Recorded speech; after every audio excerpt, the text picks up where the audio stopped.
That's good. Hi and welcome. So glad you could join us for some tea, green tea with honey. And here's your cup over here so you can enjoy some. I'm Joni and this is my very dear friend Tracy that I respect very much, who I've learned a lot from. And we're going to be discussing some interesting things today. Tracy is a mom of 4 like myself, and she's also the author of 5 books. That's right. Amazing, 5. I don't know how you found the time, but I really have to say how much I loved her book, Intense Minds, Through the Eyes of Young People with Bipolar Disorder. And Tracy, this is such a labor of love, and I want to thank you so much for giving me this copy. As you can see, it's well worn, read it, and I love it, I've studied it. And Tracy, what was the inspiration for this book? Well, it really was my son, because after he was first diagnosed with bipolar disorder, you feel really helpless when your child first gets that diagnosis. And I really felt like I needed to learn a lot about the illness, but not just the medical stuff, not just the research stuff. I wanted to hear from people who had suffered with the illness, especially young people who had suffered with the illness, and just what did it feel like to them. And because I wanted to understand what my own son was going through. And so it was a labor of love, and the process of writing the book was intense, just like the title. It was very intense because of the information I was getting from all of the people I was interviewing for the book. But it was a real privilege to do it, and I felt like it helped me have insight into not only what he was feeling, but then how I could help him. And that's really the goal of this video, is so that we can all help each other and learn from one another. And I hope that you'll take something away from this conversation that will help you in your particular situation, because we know we all need a lot of compassion in this life just to get through day by day, minute by minute. And this book is just so incredible. And also, I'm wearing this scarf today, which matches the colors of this book. And basically, just as a tribute or a symbol to all those that are suffering out there, because we all have intense situations and moments that we're coping with and going through. And I really love this point too in the book here. How many people did you interview for this? It was about 50 different people. Wow. And it was over the course of about a year that I did the interviews. We did it all through email, and it was just an incredible experience to get to know each of the people I interviewed and what they had gone through. And it was humbling, because you learn so much. So it must have been quite the emotional journey for you as well. It was very emotional. Did you feel like you were living everything that they went through, processing it all? That must have been quite a thing to go through. Joni, there were so many times that I just wanted to jump through the email and go back in time and fix things for the people that, because some of their stories were just so heartbreaking. And I interviewed both children with bipolar disorder and adults who had it childhood onset. And so some of these were adults so they had the vocabulary of an adult to express what they had felt like as a child with it. And it just made you want to rewind time and fix the hurt for them, because a lot of them back then, they weren't getting diagnosed, they weren't getting help, they weren't getting treatment. And some of the stories just broke my heart, and I would literally cry when I would read these experiences. So I would have to take small breaks when I was doing the book, and really kind of get myself back together and be able to consolidate it and put it in a form that would really take the reader on a journey. So basically you were a translator of all these emotions to be able to communicate them, put them all, compile them into this excellent read, so that others could benefit by these particular journeys of the people that you interview. Yeah, and what was really so amazing is as I went through this process of interviewing these different ones is what I did is I took the basic symptoms and I just put it out there to the group and said, how did it feel like to you to experience this as a child? And then what could other people do to help you? What helped, what didn't help? But what was interesting is the things that weren't on any symptom list that would come out over and over in the interviews. And then I would send a secondary question back out and say, well, now, I'm noticing this feeling. And so many people would write and say, oh my goodness, somebody else feels that way? I had no idea because I feel this way. And so there was a little bit of healing that even took place in that way. It sounds like a lot of healing, Tracy, because it sounds like you were instrumental in bridging one heart to another heart to another heart, and everyone could see that they were similar. We're not different in our pain, that our pain kind of connects us all, and our struggles connect us all, and we can find healing together. And that's such a beautiful thing, Tracy. Thank you. What a beautiful work, and I really am inspired by you and your example of courage and hard work. And where I love poetry, let's see, one person in particular that you interviewed was a good friend of your family. Could you tell us a little bit about him? That's correct. His name is Todd Shores. Okay. Very good friend of ours. I've known him, actually knew the whole family before my son was ever even diagnosed. And so when we were going through the process, they had already been through the process, and they helped us. They reached out and helped us. And we've stayed in touch over the years. And so he contributed the poetry in the book. Also, some of the interviews are from him, and the picture on the front, that was from Todd. It was actually part of a larger picture, and that was the portion that seemed to really capture the thoughts in the book. So. Yeah, I have some sticky notes, so I don't forget things, but get in my sticky note. I really just would like to read this brief poem to anyone who's watching. Thank you for watching. You have way better things to do, but this is by Todd, and I think this just describes everyone, whether you have a mental illness or whatever your situation is. It says, I'm unique. There's no one like me. I see the world in its entirety. I am special, something new. I'm strong, passionate, and true. And that is such a beautiful, positive description of those that may be sensitive to their circumstance of having to cope and survive a debilitating disease or illness such as bipolar disorder.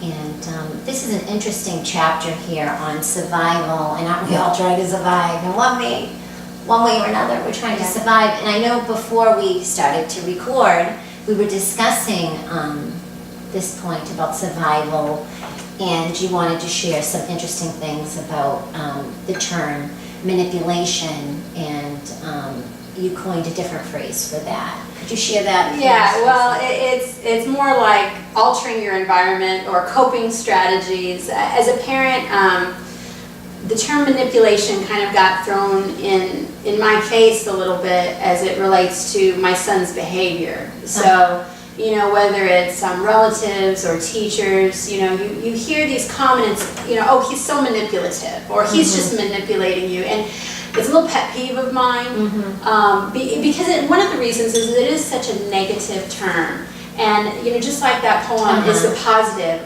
Right. It's so important to look at their positives and see the strengths. And I think the thing that really got to me about the manipulation is that the word is always very negative, but really it's not necessarily always a bad thing. And it's in the survival chapter for a good reason, because they have to survive. So I don't know, did you want me to read a little bit? Yes, please, Tracy. Share away. Okay. Go right ahead. Thank you. Well, because, and when I do my teaching, or any kind of conference or seminar, I kind of go through this, because I asked them to write on a name tag, what's your worst trait? Okay. You know? Well, nobody writes on it. Would you write? I need a pen. What's your worst trait? And put on I there. talk too much. One of them, I don't know. It's too many. Well, but nobody writes manipulator because it really sounds so negative. And even if we did have, you know, because we all have a bad trait, we don't want to wear that on our sleeve. We don't want to be identified by the worst thing about ourselves. Of course. So, but what people don't stop and think about is that we all manipulate or alter our environment every day. And this is what I wrote in the book. It says every day each of us alters our environment in a way that makes it more livable or more comfortable. Sometimes these changes involve more than comfort and cross over into survival. For example, if you don't have heat in the middle of a blizzard, you could freeze to death.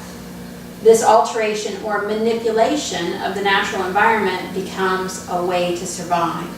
The same is true of young people with bipolar disorder. They must alter or manipulate their environment to meet their specific needs in order to survive. And you know, it's a simple statement, but it's pretty profound. I think so, definitely. Because then it helps us to help them. When we look at a manipulation and say, what need is it filling? Is it being done in a positive way or a negative way? But ultimately, what does it do for the child? What need is it filling? And then if it is a negative coping skill instead of a positive one, at least we know what the situation is and how we can look at it and say, all right, well, how can I give them a positive coping skill to replace a negative one? But either way, just saying that they're manipulative is really not very helpful.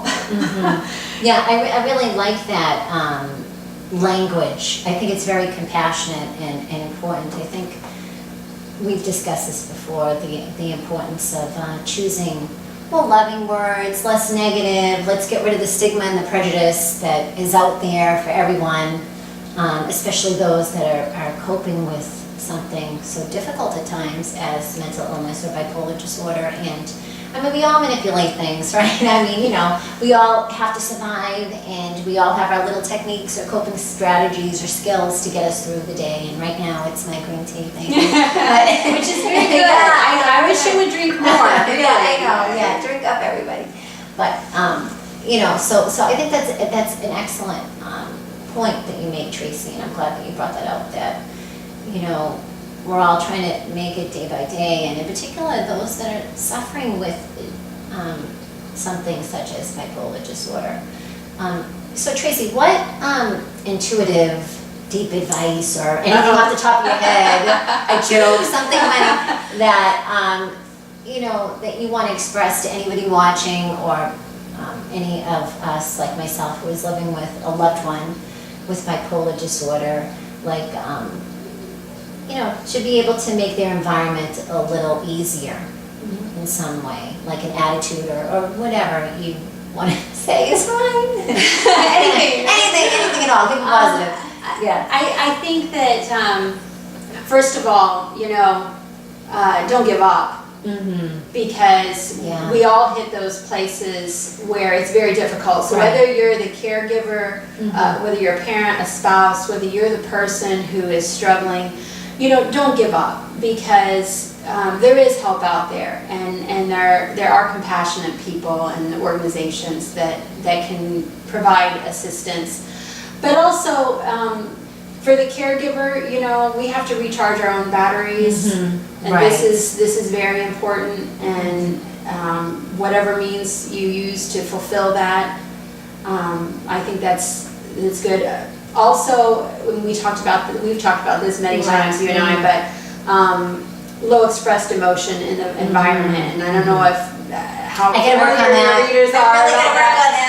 But being less emotional, calm, taking things down a notch, diffusing situations. You know, when we learn how to do that, it's a benefit to ourselves. It's a benefit to the person who's suffering with the illness. It can be challenging, very challenging at times. So. And you know, I also like that expression that you use, Tracy, and I hope it's okay to publicly say the way. What are you going to say? No, the one about when a leaf falls. Yeah. The falling leaves. I really like that expression. Do you want to elaborate on this term a little bit? Because, it might be comforting to some out there. Sure. Well, it kind of started as a thing in our family. We have a lot of expressions that we use that I think people within this community understand, and maybe the world at large doesn't. But we started using that term because sometimes my son would come home from school and he would just be, just so upset and just angry, and all of this was coming out, and I would be like, oh my goodness, what happened today? And so I would ask him, but I couldn't, he was too upset to even talk. So I would call the school, call the teachers, what happened today? Oh, nothing. He had a good day at school. It was all fine. Oh, okay. And so then I'm sitting there puzzled, and I'm like, what changed? What happened? And so after he had time to calm down, I asked him, why are you so angry? What happened? And he said, I don't know. I was just walking home from school, and all of a sudden I got angry. And so it became this thing in our family. We would say, well, what happened? Well, a leaf fell.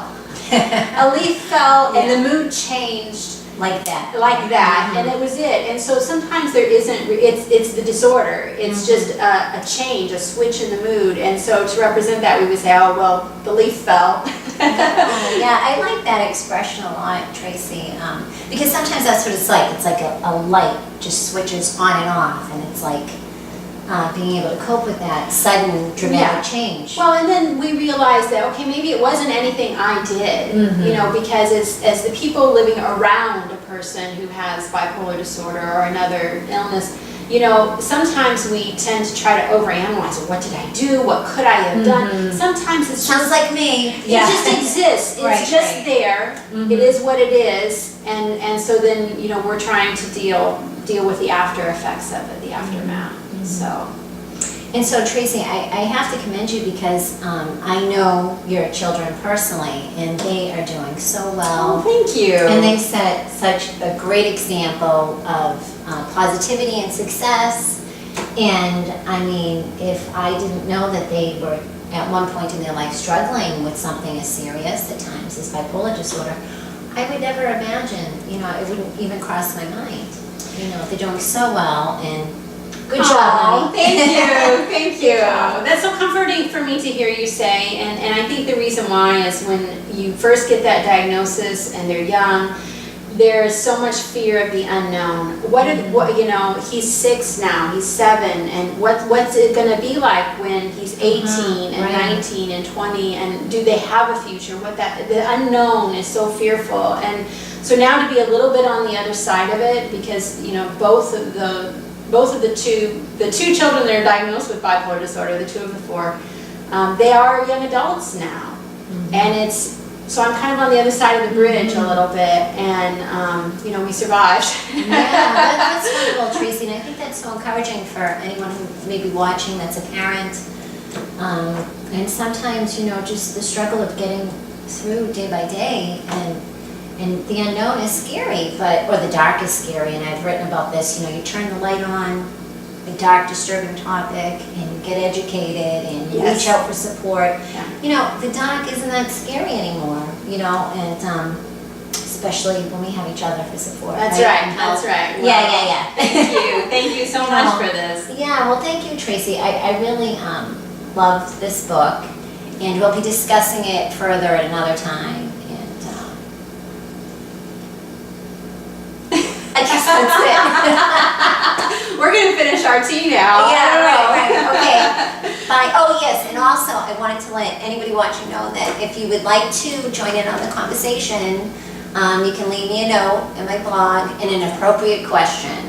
Well, only take appropriate questions. Which are positive, please.